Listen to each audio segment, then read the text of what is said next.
So you lost your job. What to do next?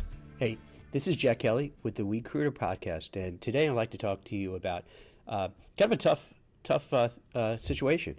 If you were currently working and really happy and everything was going great, and then all of a sudden somebody pulls you into HR, says we have to talk, and you know what's going to happen next.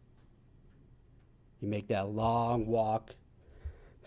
You take the elevator to the HR, human resources floor. You walk in, and then you see your boss, your manager, all these serious-looking people, all going harumph, harumph, very, very corporate, and you're like in your mind, like, son of a bitch, I know what's happening. And sometimes this comes out of the blue. Other times, you kind of saw the writing on the wall, but you were just hoping that it wouldn't happen to you.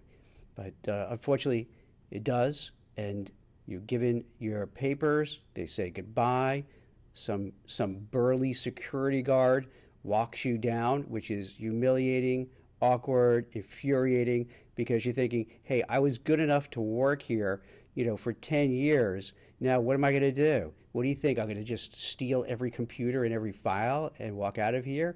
Or I'm going to just, run amok in the hallways? But you leave and you're in disbelief. So today, what I'd like to talk about is what to do when this happens, because this happens. Unfortunately, it happens quite often. And, let me put this in perspective, because what's really frustrating, what I see, is that there's a misrepresentation in terms of what's going on in the job market. On one corner, you see the news reports and everything saying, wow, this is a fantastic market. Full employment, record low unemployment, best job market ever, best stock market ever, hitting all-time highs. So the feeling is, wow, things are good. But I think most people agree with me. Despite hearing all that, goodness in our own lives, not so, it's not really the case. You see college tuition going up. You see the prices of homes going up. When you buy things in a store, the prices of goods and services going up. That's an economics word. So I guess clothes, food, things like that are kind of increasing. So it's not as perfect as they make it out to be, or that, you would think it should be. But here's what really happens when you're laid off and it's in the context of a bad market. A good market, because if it's a bad market, then it's easy. You're like, all right, I was laid off. It's happening to everybody. Think of 2008, 2009, right in the midst of the financial crisis. There were so many people being laid off. What was it, probably like 10% unemployment? Forget about the underemployment and people who just holding on by their fingertips. So it would stink, but you were in with a large amount of other people. Everybody would understand. Fast forward now, you kind of wonder, hey, is it me? Why? What's going on here?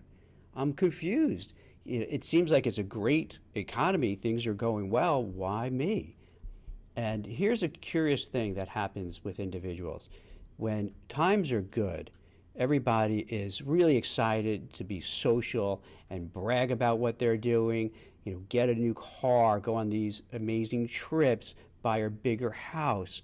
And when they meet their friends, how are you doing, Bob? Everything's doing great. Thanks for asking. Got a promotion. My stocks are doing fantastic. How are you? And if you're the guy or woman who is laid off, yeah, what are you going to say? It's awkward. So what happens is people start pulling back. They don't go to functions. They avoid their former colleagues, their peers, their family, because you feel, hey, what's up? This is, I feel like I did something wrong. I feel bad about myself. I'm losing confidence. And the more you pull, the more time that goes on, the more you pull back. So, but here's what I want to do is show you that kind of mentality, that kind of activity is the exact opposite of what you should do. And it's really difficult because that's the human reaction. You pull back. You just had a loss. It's scary. It's frustrating. It's maybe humiliating. Maybe, you didn't deserve it and you're angry and you got to deal with that. So I would say something a little different. The first thing I would do is you can grieve. It's okay. It's all right to be pissed off. It's all right to be angry. It's okay to be resentful. We shy away from that in life, but no, sometimes it's good to just get it out of your system. Get out that anger, that discouragement, that disappointment, grieve a little bit. It's a loss. No pun intended, is a job loss, but it's a loss. It's like a relationship that's been severed. It's tough to bounce back right away, and most people can't, and it takes time. So the first thing to do is definitely you could take the time to kind of grieve, and you can feel sorry for yourself for a little bit. You don't want it to linger on month after month, but you could feel that for a little bit. However, you have to then turn things around. Have to. There's no two choices about it. You have to dust yourself off, get yourself back up, and start doing things. Here's what you have to do. Number one, first, once you get your strength back, you want to find out from the company, as much as you can, what happened and why it happened. Because for most people, when they're in the midst of being laid off, everything is swirling. The room is, spinning around. You really don't know what just hit you, and it's hard to really focus and get a handle on everything. So you want to get the nuts and bolts. What happened? What went wrong?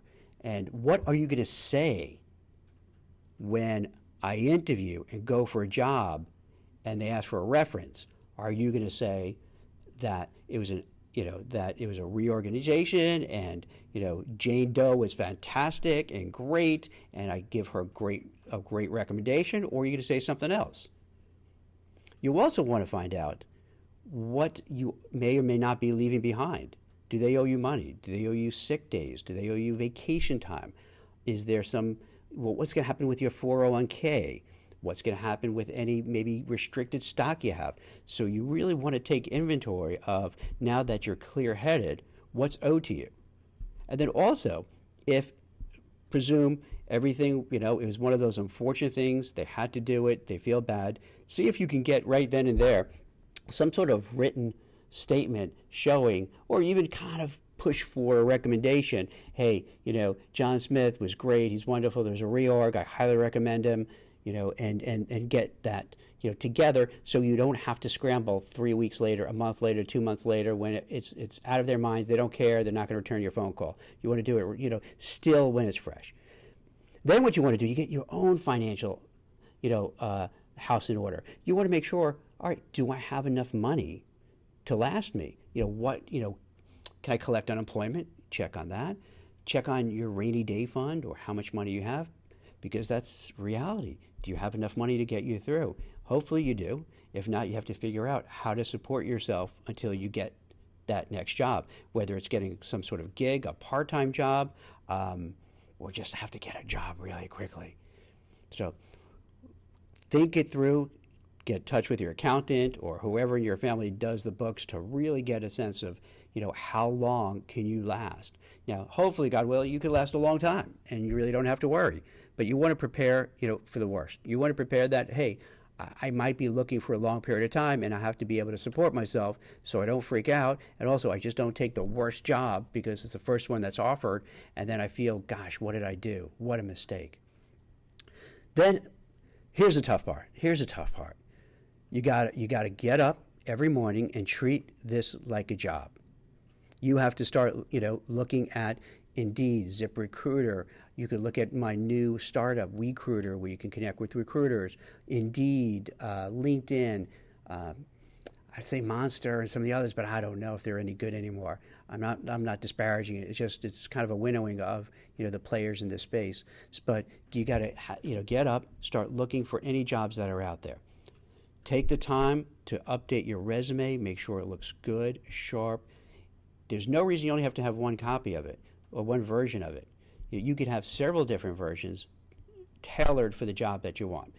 With LinkedIn, you want to make sure it's updated, it looks tight, your picture's on there, so that when people look for you, you stand out and they'll see you when recruiters are searching and HR people and hiring managers are searching for people who fit their roles.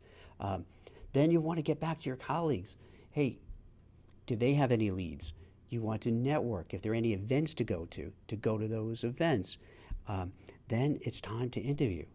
And it's going to be rough. So I would suggest you do a lot of planning. What that means is you want to have an elevator pitch for yourself. An elevator pitch, for those who aren't familiar with the term, is really kind of in 30 seconds to a minute and change, where you could clearly, concisely articulate why you're the best at what you do and why that company should hire you. Sounds easy when I say it, but it's not so easy. Most people have a really tough time articulating what they do for a living, what makes them so special. Other people aren't necessarily comfortable with bragging about themselves. So they don't like beating their chest and say, I am the greatest accountant in the world, you have to hire me. So they have to find a way to kind of work on it. And the best way to work on it is just practice. Don't rely on just saying it in your head, because when you say it in your head, it always sounds awesome. But then the first time you say it out loud, not so awesome. It sounds really terrible. So I would, say it in your head, run it around a few times, but then you want to share it, out loud. First, you could do it just by yourself, which is going to sound really weird. But then you could ask maybe your spouse, a friend, someone just to listen. Then once you're doing that, maybe role play a little bit.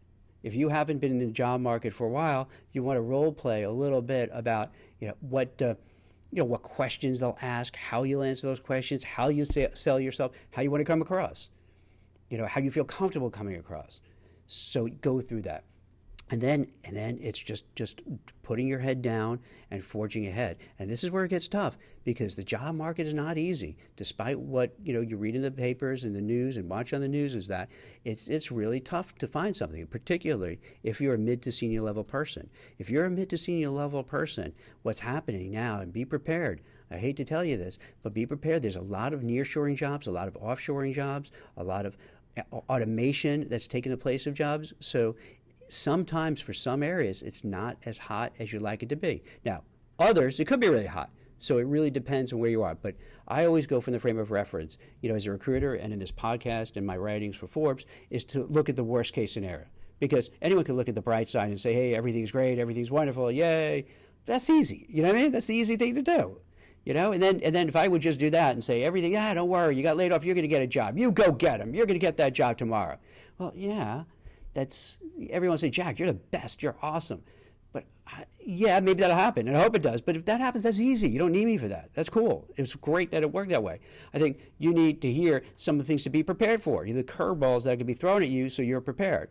So be prepared. It might not be as easy as it was. Now, you may have buddies who, found a job a year ago, 2 years ago, 3 years ago, 4 years ago, and it was easy, and they're going to say, oh, yeah, don't worry, it's easy. Yeah, you'll get a next job. I'd take it with a grain of salt. The time may be different. What they did for a living is different. But go in thinking the worst, hoping for the best. Be prepared. It'll take time. It'll take effort. You'll get a lot of doors slammed on you. Also, the way the market is now, if you haven't looked in a while, it sucks. It sucks. It's brutal. You have to fill out these glitchy applications. Then you just upload your resume. You don't hear back. You go in an interview. You get ghosted. People treat you rudely. It sucks. I'm not going to sugarcoat it. Trust me, I do this every day for a living. It's brutal. But it is what it is. You know what I mean? This is what it is. You can't change this game. This is what's going on. The only thing is I could give you, the intelligence to be prepared. So if you don't get a call back, if you don't get feedback, if you go for an interview and you never hear from them again, this way you don't feel, and let it hit your ego, like what just happened. This is what happens. This happens to a lot of people. So you have to be prepared for that. All right. So I don't want to really, I've been told by my marketing folks here, I got to keep these podcasts short, because if you haven't noticed, I could really talk a whole lot and keep rambling on. In fact, I don't know, I'll share this with you. I don't know if this is really lame or this is really a testament to my motivation. It's a Sunday. It's about 3 o'clock. It's beautiful. And I'm in the office doing this podcast. So I don't know. You think of what you will. Is that because I'm super motivated? Is it because I'm a complete loser with nothing else, no social life except for work, or a combination? I don't know. but I'm here, and so I'm supposed to keep it short. I'm looking; it's going on 15 minutes, so I think the folks who market the podcast and edit the podcast will be really super happy. And I'll wrap up with this. Listen, this happens to everyone at one time. I don't think I've ever come across a corporate professional who's been in the workforce for 10, 15 plus years who has not been confronted with a layoff, a downsize, a termination. Sometimes it was a reorg, sometimes maybe the person did something wrong. It happens. It happens to everybody. But you wouldn't know it because people don't talk about it. So you're not alone. Feel free to talk about it. Don't let it get you down. Don't let it define you. Don't let it get you depressed. Use this as energy to move forward. Find out exactly why you were laid off. Get everything in writing. Make sure you're not leaving anything on the table financially from them. Make sure you can maybe, the best case, get sort of severance package. Make sure maybe they can give you a reference. And this way, when you move forward, when a new employer calls, you're going to get a good reference. Get your own financial house in order. Make sure everything's fine.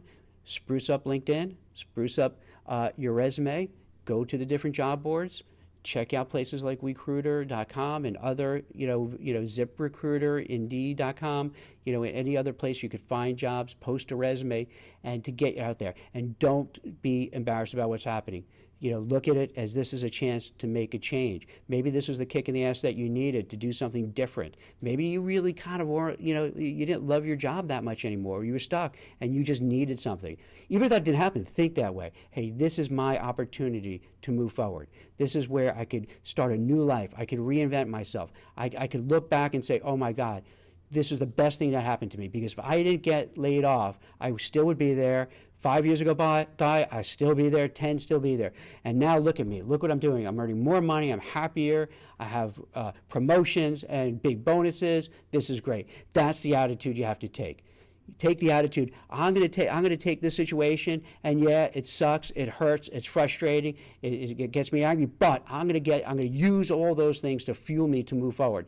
To be that drive, that motivation to move forward, to get a better job, to have more money, to have a better career, to move forward, and not let that get to you, and not let that bring you down. And that way you'll be a role model for your family to see, hey, I remember my mom and dad, they had a tough time, but they didn't give up, and they fought, and they plugged hard, and look, they got a better job, and that was awesome. And that's how you have to look at it. And when things go, when you don't get calls back, when your resumes aren't answered, to hell with them. You'll find a place that wants you, and it'll happen.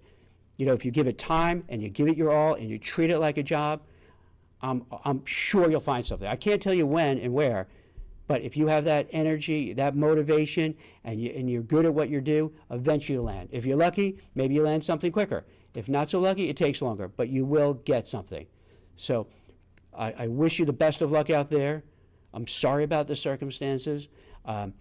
As always with these podcasts, if you ever have any questions, if you like to have someone to be a sounding board, to run by different ideas, we'll have my information, my direct contact information on there. So feel free to reach out, and I'd be glad to help you offline.